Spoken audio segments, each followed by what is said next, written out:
അപ്പോൾ പതിവ് പോലെ എല്ലാവർക്കും നമ്മുടെ വീഡിയോയിലേക്ക് സ്വാഗതം കേട്ടോ, നമ്മുടെ കുടുംബത്തിലേക്ക്. അപ്പോൾ ഇന്നത്തെ ദിവസം പ്രത്യേകിച്ചൊന്നുമില്ല.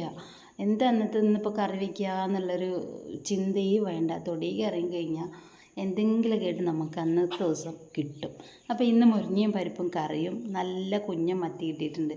മത്തി നന്നായിട്ട് പൊരിച്ചും കൂടി ഇങ്ങോട്ട് എടുത്താൽ ഇന്നത്തെ ചോറിന് കുശാലാണ്, വേറെ ഒന്നും ചിന്തിക്കുകയില്ല. അപ്പോൾ തീ പിടിപ്പിക്കട്ടെ കേട്ടോ, ചോറിന് വെള്ളം വയ്ക്കാമല്ലോ. ഇപ്പോൾ അതിൻ്റെ കൂട്ടത്തിൽ തന്നെ എല്ലാ പണികളും നമുക്ക് രാവിലെ തീർക്കാം. അങ്ങനെയാണ് ഒരു ദിവസം മുന്നോട്ട് പോകുന്നത്.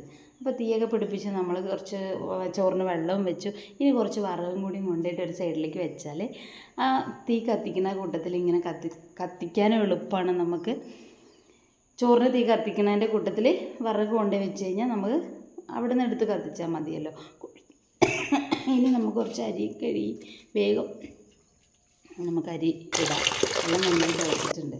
ഇനി ഒന്നും നോക്കില്ല, മത്തിയിൽ വെള്ളം ഒഴിച്ചിട്ടിട്ടുണ്ട്. മുരിഞ്ഞ നന്നായിട്ട് ഒന്ന് കഴുകി വൃത്തിയാക്കി ഫ്രഷാക്കി എടുത്തതിന് ശേഷം മത്തി നമ്മളൊന്ന് റെഡിയാക്കി എടുത്തിട്ടുണ്ട് കേട്ടോ. അതിൻ്റെ ഇടയിൽ ഇവരുടെ എന്തോ ഒരു സംസാരം, ഇവർ രണ്ടുപേരും കൂടി എന്തൊക്കെയോ പറയുന്നുണ്ട്. പിന്നെ നമുക്ക് നല്ല പച്ചക്കുരുമുളകും കിട്ടി. നന്നായിട്ട് അമ്മിക്കല്ല് നീട്ടി അരച്ച് മീനിന് വറുക്കാൻ കേട്ടോ. അത് കഴിഞ്ഞ് മുരിഞ്ഞേക്ക് ഇതാ നമ്മൾ അരപ്പ് റെഡിയാക്കിക്കൊണ്ടിരിക്കുകയാണ്. അതും കഴിഞ്ഞു, കറി റെഡിയായി. അപ്പോൾ ഒരടുപ്പത്ത് ചോറും വേവുണ്ട്, ഒരടുപ്പത്ത് കറി ആയതിന് ശേഷം അത് പെട്ടെന്ന് തന്നെ മീനും പൊരിച്ചു കേട്ടോ. അപ്പോൾ ഇന്നത്തെ കുഞ്ഞു വിശേഷം ഇത്രയേ ഉള്ളേ.